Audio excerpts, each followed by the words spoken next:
ሁለታቸውም ከህይወቴ ወጥተው የራሴን ላይፍ ከአዲስ ሰው ከአዲስ ሴት ጋር ህይወቴን መቀጠል ስለምፈልግ።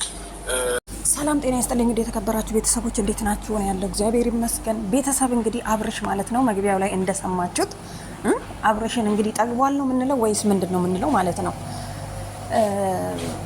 ሁለታቸውንም አልፈልግም፣ አዲስ ህይወት መጀመር እፈልጋለሁ። አዲስ ህይወት፣ አዲስ ሴት። አያችሁ፣ አዲስ ሴት። እነ ሩታና ሄርሜላ አሮጌ ናቸው። ስለዚህ አልፈልጋቸውም፣ ከህይወቴ ይውጡ። እኔ የምፈልገው አዲስ ሰው ነው እያለን ያለው ማለት ነው። እንዴ አብርሽ እንዴት ነው የምታስበው? በጭንቅላት ነው ወይስ በምንድን ነው የምታስበው? እያስብክ ያለው ማለት ነው። ለነገሩ አንተ ሳትሆን ሴቶቹ ራሳቸው ናቸው ራሳቸውን ማስከበር አቅቷቸው ለዚህ ደረጃ። እንዴት ነው አንድ ወንድ ልጅ ሴትን አልፈልግም ሲል አስባችሁታል? አብርሽ እዚህ ጋር እየተናገረ ያለው ምንድን ነው? እኔ ማንንም አልፈልግም። ቡዜና ዴቭ ትወዱኛላችሁ አይደለ? ታውቃላችሁ። ስለዚህ እኔ የሚያስደስተኝን ነገር ያስደስታችኋል አይደለ? ስለዚህ እኔ ሌላ ሴት ነው የማፈቅረው፣ ጓደኛም የሚይዘው። እነሱ ከህይወቴ ወጥተዋል፣ ብቻዬን ነው መቀጠል የምፈልገው ብሎ መጨረሻ ላይ ግን ምንድን ያለው? አዲስ ህይወትና አዲስ ሴት ነው የምፈልገው፣ ሌላ ሴት አፈቅራለሁ። ስለዚህ እኔ ማለት እንደፈለግኩኝ መሆን እችላለሁ፣ በሴቶች መጫወት እችላለሁ እያለ ነው አብርሽ። እንዴ ለነገሩ አንተ ላይ አልፈርድም ማለት ነው። ምክንያቱም አንተ ሳትሆን ሄርሜላና ሩታ የሚባሉ ሴቶች ናቸው እዚህ ጋር ራሳቸውን ማስከበር አቅቷቸው ለሌላ ሴቶች ራሱ ጠንቅ የሆኑት ማለት ነው።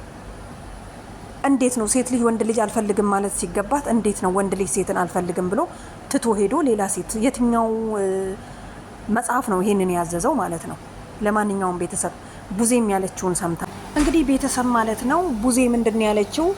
ሁለቱንም አልፈልግም ማለት አይቻልም። ምክንያቱም አንዱን ሰው መምረጥ አለብህ። ትናንትና ሩታ ምን ብላለች? ሁለቱንም አልፈልግም ማለት አይቻልም፣ ሁለታችንንም አንድ ሰው መምረጥ አለብህ፣ ግዴታ ነው። አያችሁ አይደለ የቡዜና አባባል። ስለዚህ ሰው ምን ይልሃል? ሁለቱንም አልፈልግም ብለህ ሌላ ቦታ ከሄድ፣ አብዛኞቻችን እኮ ለሰው ብለን ነው እየኖርን ያለ ነው። እሱ በቃ ሁለቱንም አልፈልግም ብሏል አይደለም። ግን ያለበት ምክንያት ቢኖረው እንኳን እንዴት ነው ሴቶችን አንድ ላይ አድርጎ ከአንድ ሁለት እየመረጠ ከርሞ አሁን ደግሞ አልፈልግም በሚል አልስማማም እኔ ማለት ነው። ግን ደግሞ ቡዜ ምንድን ነው ያለችው? ከሁለት አንዳቸው መምረጥ አለብህ፣ ሰው ምን ይልሃል እያለች ነው ማለት ነው። እንግዲህ ዴቭም ጨምሮ ማለት ነው ማሰቢያ ጊዜ አተህ እንዳይሆን፣ ስራችን የልጅ እንዳይሆን። ቆየ እኮ አብርሽ እኮ እኔ ልጅ ነኝ አላደኩም ህፃን ነኝ ካለ እኮ ቆየ። ዴቭ ምን እያልክ ነው? ስለዚህ ሰዎች እንደዛ እያሉ ነው። ለምን አንዱን መርጦ አይኖርም እያሉ ነው። በሰዎች አይደለም መመራት ያለበት፣ የራሱ ጭንቅላት ሊያስብበት ይገባል። አብርሽ ራሱ በራሱ ጭንቅላት ማሰብ አለበት ማለት ነው። ሰው ምን ይለኛል ሳይሆን እኔ ምን እያደረኩኝ ነው፣ እነኚህ እህቶቼ ናቸው በእነኚህ ሴቶች ላይ እያደረኩ ያለሁት ማለት አለበት ማለት ነው። እኔ ልሰድበው ነበር አብርሽን፣ ግን እኔ ዘለልኩት፣ ግን ስድብ ስለማልችል ማለት ነው፣ በጣም ስለተናደድኩኝ። ሩታስ ምንድን ያለችው? እንግዲህ እኛ የራሳችንን ስሜት እያዳመጥን ስለሆነ ያንተን ስሜት ዘንግተነዋል። ስለዚህ ከሀገርም ልትወጣ ያልከው እኛ አስጨንቀንህ ነው። ምክንያቱም አብርሽ ምን ሆነ ብለን አላሰብንም እያለች ነው ሩታ ማለት ነው። ሩታ ጊዜሽን እዚህ ጋር መጠቀም አለብሽ። ምንም መለማመጥ አያስፈልግሽም። ምክንያቱም እኔ ሁለታችሁንም ትቼ ቃል በቃል ማለት ነው ትቼ ማንንም አልፈልግም፣ እኔ ከሌላ ሴት ጋር እኮ ነው ያለው። አስባችሁታል? በፊት እኮ ብቻዬን መሆን እፈልጋለሁ ያለ ልጅ ዛሬ ግን ብቻዬን መሆን እፈልጋለሁ ሳይሆን ሁለታችሁንም ሄርሜላንም ሩታንም አልፈልግም፣ ከሌላ ሴት ጋር ግንኙነት ፈልጋለሁ ነው ያለው።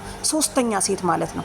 ይሄ ማለት ትዳር እየፈለክ ሳይሆን ጊዜ ማሳለፊያ ነው ለሴቶች እየሆንክ ያለው ማለት ነው። አብርሽ አስብበት። ለማንኛውም ምንም የሚያለማምጥሽ ነገር የለም የሀቢብቲ። ሩታስ ምንድን ያለችው? እንግዲህ እኛ የራሳችንን ስሜት እያዳመጥን ስለሆነ ያንተን ስሜት ዘንግተነዋል። ስለዚህ ከሀገርም ልትወጣ ያልከው እኛ አስጨንቀንህ ነው። ምክንያቱም አብርሽ ምን ሆነ ብለን አላሰብንም እያለች ነው ሩታ ማለት ነው። ሩታ ጊዜሽን እዚህ ጋር መጠቀም አለብሽ። ምንም መለማመጥ አያስፈልግሽም።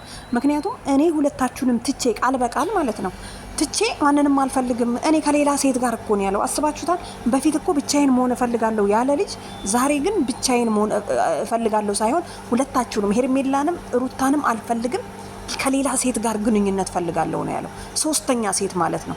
ይሄ ማለት ትዳር እየፈለክ ሳይሆን ጊዜ ማሳለፊያ ነው ለሴቶች እየሆንክ ያለው ማለት ነው። አብርሽ አስብበት።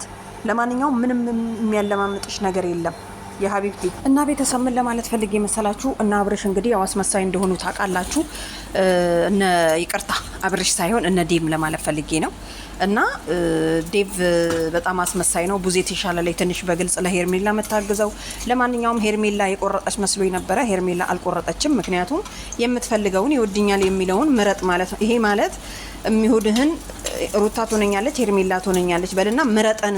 ለምርጫ የቀረቡ ሴቶች በሏቸው በቃ አይደለ? እንደዛ ነው። እና ቤተሰብ በጣም የሚሆነ ይደብራል። ምክንያቱም ሌላ ሴት ጋር ሄድኩ ስትል አታፍርም ወይ? ብዙ ሰዎች በእነሱ አንድ ላይ ሁን እያሉክ ነው። ብዙ ሰዎች ለሰው ብሎ ነው እንዴ እሱ ከሰው ጋር ሴቶችን መርጦ አብረው የሚኖረው? ይሄን ከፍ ማለት ነው።